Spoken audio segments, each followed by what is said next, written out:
hacking can be, like all activities in human life, legal or illegal, but in fact, it's usually blurred. There's all sorts of hats in hacker culture, right? So there's the white hats, and those are the good guys, right? And so a white hat hacker would be someone who, kind of probed a computer system of a big company. If they found a hole, they wouldn't go very far through it, and then they would contact the company and give the company time to fix it. And then there's just the black hats. And the black hats generally are people these days who are trying to steal credit cards or break into your PayPal account or get into your email account. The end game is just money. The black hats are people that break into systems. When we started doing this, just looking at researching software and uncovering vulnerabilities and publishing tools that let people hack into systems using those vulnerabilities, people tried to label us as black hats. And we said, well, wait a minute, we're not breaking into systems. We're not like these guys. You can use these tools for good, or you can use them for bad. We think you white hat people should use our tools to figure out what systems have the vulnerabilities. But of course, they didn't do that.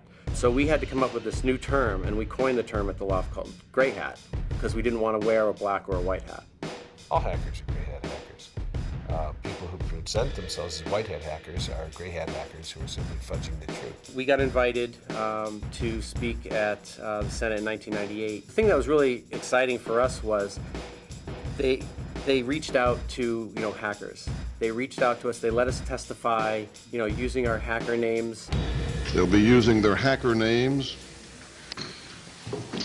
of Mudge, Weld, Brian Oblivion, Kingpin, Space Rogue, Tan, and Stefan.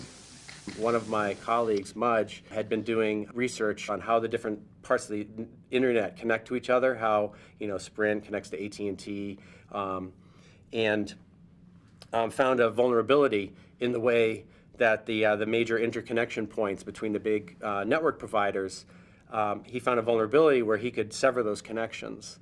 And so I think he really scared them when he said, we could take down the internet in 30 minutes. I'm informed that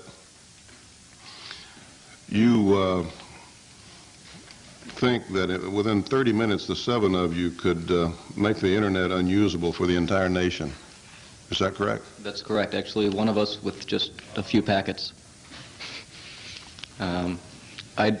We've told a few agencies about this. It's kind of funny because we think that this is something that the various government agencies should be actively going after. We know the Department of Defense just did a very large investigation into what's known as denial of service attacks against the infrastructure.